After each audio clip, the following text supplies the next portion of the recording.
sahabat-sahabat diaspora di mana saja berada, baik di Amerika Serikat maupun di penjuru dunia dan Indonesia. Saat ini saya berada di University of Pennsylvania, ditemani oleh Citra. Kita dulu dong.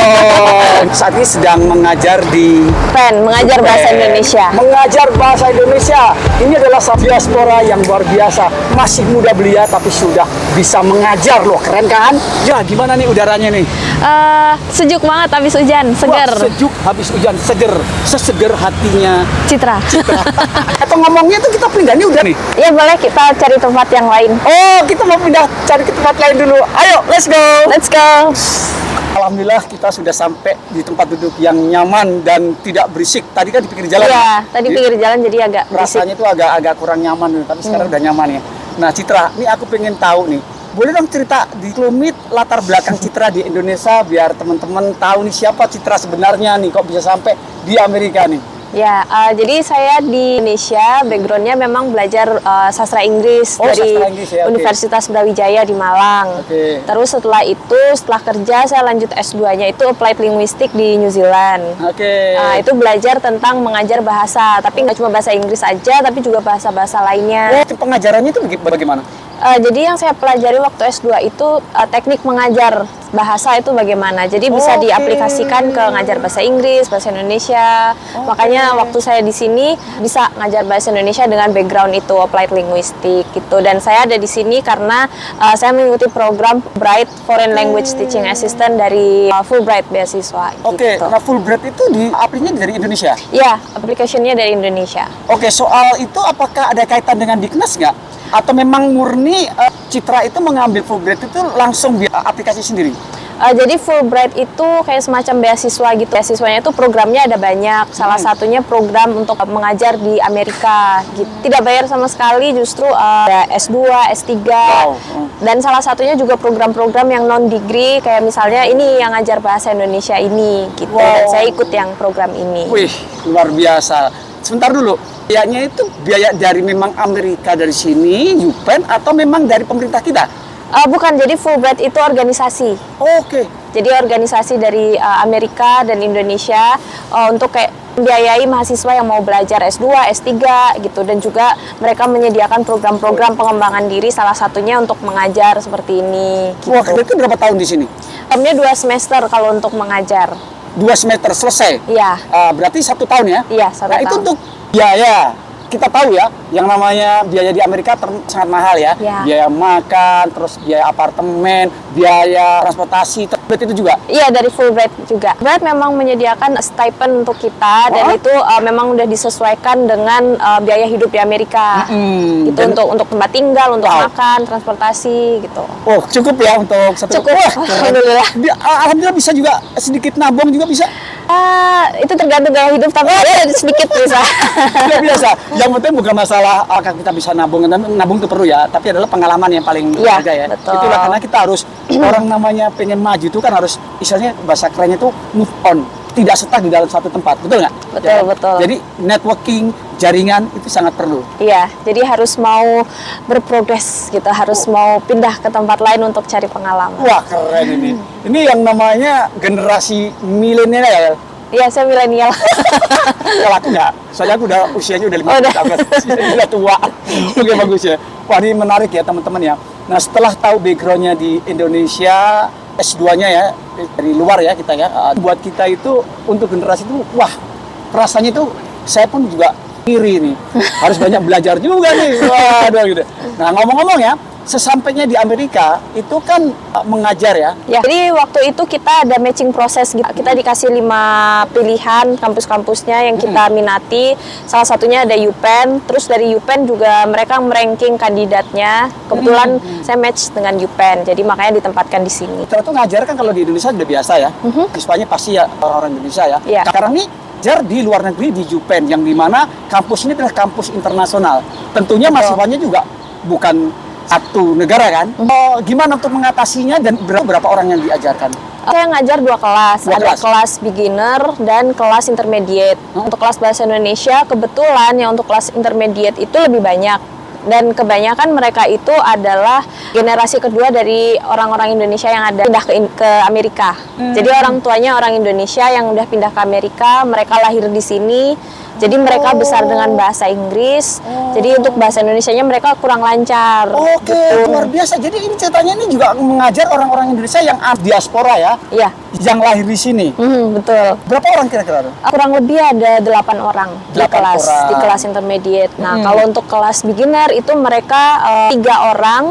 Yang 2 ini mereka tidak bisa bahasa Indonesia sama sekali gitu. Jadi mereka benar-benar belajar bahasa Indonesia dari nol. Dari gitu. nol ya? Oke. Iya. Nah, kalau untuk orang luar sendiri juga ada?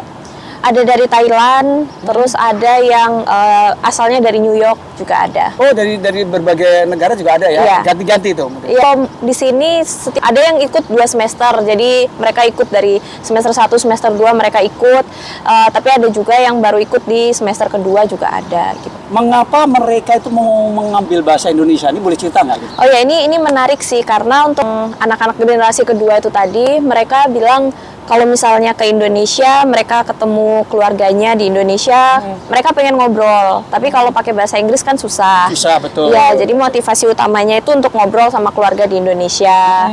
Terus mereka juga pengen tahu tentang tren di Indonesia. Mereka kan aktif di sosial media, di Instagram, betul, di betul. TikTok. Kadang mereka pengen ngerti ini yang diomongin orang Indonesia apa sih, Betul. gitu. Ngaruh banget ya. Iya, terus juga pengen tahu tentang budaya Indonesia juga, pengen mengenal negaranya mereka gitu. Nah, kalau untuk mahasiswa lainnya yang bukan orang Indonesia, mereka biasanya tertarik dengan wisatanya, terus tertarik untuk pengen kerja di Indonesia, buka bisnis di Indonesia, seperti itu. Jadi motivasinya macam-macam. Oh, ada juga mahasiswa yang di medical, plannya untuk kerja di medical dan dia ingin jadi interpreter untuk imigran Indonesia yang ada di sini. Keren ya, memang betul ya. Bahasa Indonesia itu memang sangat diperlukan ya. Bukan bahasa Indonesia, bahasa manapun juga diperlukan ya. Karena kalau kita nggak bisa bahasa terkendala, otomatis kalau apalagi generasi yang lahir di sini mau pulang ke Indonesia, ya akhirnya kan bingung kan. Komunikasi itu kan perlu ya. Iya. Pak Jupen pun menyediakan fasilitas seperti Fulbright ini ya. Iya. Wah, kita lanjut lagi ya. Apa aja sih programnya yang diajari di kelas tuh? Kalau di kelas tadi karena kebutuhan belajarnya mereka itu tadi ya yang saya sebutkan tadi. Jadi di kelas kita lebih banyak kayak misalnya ngobrol, latihan ngobrol yang casual, bukan yang formal. Karena mereka kan kebutuhannya buat ngobrol sama keluarga. Jadi kita banyak-banyak ngobrol. Terus juga pernah ke kafe yang jago orang Indonesia. Jadi mereka latihan ngobrol sama staffnya pakai bahasa Indonesia. Terus kita makan di restoran Indonesia. Terus juga banyak kegiatan-kegiatan tentang budaya juga gitu. Vokabularinya atau sistemnya gimana? Lebih cenderung ke conversation sih. Jadi kita latihan conversation. Jadi saya kenalkan vocabulary-nya, kosakatanya. Kosakatakan. Ya, apa aja yang penting. Terus misalnya temanya sekarang belanja. Jadi dia harus tahu tentang uang, dia harus tahu tentang nama-nama barang. Nah, abis itu langsung praktek aja, langsung praktek ngobrol. Kayak misalnya tanya ini harganya berapa?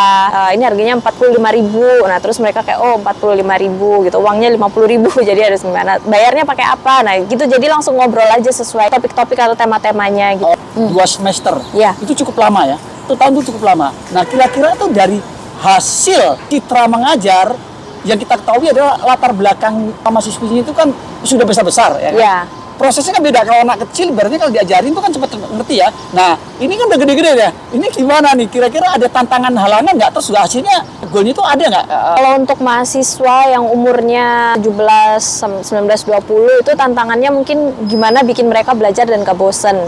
Karena mereka kan belajar macam-macam, ada yang belajar majornya chemical, ada yang computer science, jadi kan serius ya. Mereka Iya, serius betul. di luar, jadi kalau masuk ke kelas bahasa Indonesia, apalagi kelasnya siang-siang, kadang mereka udah capek, ngantuk, atau kepikiran tugas lainnya. Jadi challenge-nya adalah gimana kelas bahasa Indonesia harus fun buat mereka. Wow. Dan harus bikin mereka semangat, ingat dengan motivasi mereka kenapa mereka belajar bahasa Indonesia. Oke. Makanya di kelas hubungan saya sama mahasiswa itu bukan kayak guru dan murid gitu, tapi lebih kayak kakak sama adik gitu. Jadi kita bisa cerita apa aja, mereka bisa cerita gosipin temennya, tapi pakai bahasa Indonesia. Jadi tetap latihan bahasa Indonesia, tapi juga fun buat mereka. Merekanya juga nggak ngantuk di kelas. Ada tanda kutip gosipin positif atau negatif nih? Ya, dua. Generasi muda nih, Iya. kadang-kadang nggak itu hal biasa gitu. Iya, tapi itu bikin mereka jadi semangat. aku harus ngomong, aku harus ceritain ini tapi harus pakai bahasa Indonesia. Nah, mereka jadi kayak aku harus gimana nih? Tantangan ya. Iya, Bener-bener. dan itu membuat mereka seru gitu. Atau misalnya kayak cerita kemarin weekend kalian ngapain aja, misalnya kayak gitu. Dan itu kan hubungan yang akrab kayak gitu, merekanya juga jadi senang ada di kelas gitu. Dan untuk tugas-tugasnya pun saya kasih tugas mereka juga yang fun untuk usia mereka ya, kayak misalnya bikin vlog bahasa Indonesia tentang a day in my life tapi bahasa Indonesia full. Terus misalnya presentasi tentang pengalaman mereka liburan. Nah, itu kan seru buat mereka kayak gitu. Itu sih, dan sejauh ini selama 2 semester saya bisa lihat mereka berprogres sih, dan udah kelihatan yang awalnya bahasa Indonesianya masih pelan-pelan sedikit. Nah, di akhir semester kemarin mereka udah lumayan lancar. Sudah lumayan, artinya Iya. ada suatu goal yang progresnya itu luar biasa, yang bagus Iya. keren banget ya. Tapi ini kalau Citra sendiri 1 tahun ya, udah gitu kembali ke Indonesia. Iya. Oh tuh, nah itu kan perlu kesinambungan. Nanti gimana nih? Apakah terus nanti ada guru baru lagi atau selesai gitu aja? Kalau di Fulbright-nya memang nanti akan ada orang baru lagi yang akan datang ke UPenn. Jadi dari batch selanjutnya. Tapi kalau dari saya sendiri, alhamdulillah dikasih kepercayaan dari UPenn untuk bikin kurikulumnya untuk bahasa Indonesia. Wow. Jadi nanti orang baru yang datang bisa melanjutkan yang saya udah buat gitu. Selain Citra itu mengajar, ada yang datang kembali atau minimal ada guys baru atau undangan-undangan yang didatangkan selain Citra mengajar di kampus itu? Oh, maksudnya di dalam kelas ya? Ya. Di kelas biasanya selain saya yang ngajar, saya juga ngundang teman-teman S2 yang belajar di sini, yang dari Indonesia asli. Dari Indonesia asli? Iya, untuk datang ke kelas jadi teman ngobrol buat mahasiswa-mahasiswa saya gitu. Jadi mereka kan bisa latihan ngobrol sama orang-orang yang berbeda. Jadi nggak cuma belajar dari saya aja, tapi juga belajar dari orang lain juga. Dia ada Kolaborasi juga. ya. Oke, berbeda-beda ya. Iya. Wah, kasih banyak Citra sudah bisa bincang-bincang dengan saya, dan tentunya jaran sebagai penutup, sahabat-sahabat sekalian, nih Citra memberikan motivasi kepada generasi muda yang bisa membuat semangat anak-anak muda. Ini Pesan-pesannya untuk generasi muda lainnya, tetap semangat, jangan takut untuk mencoba hal baru. Walaupun jauh, itu akan memberi kita banyak pengalaman baru yang lebih banyak dibandingkan kita tetap diam di satu tempat aja. Jadi harus berani bermimpi yang tinggi, punya goals yang besar, dan harus mau untuk mencoba semua peluang yang ada. wih, keren. Terima kasih. Sama-sama Pak Tani, terima kasih udah undang saya. Sama-sama, matur nuwun.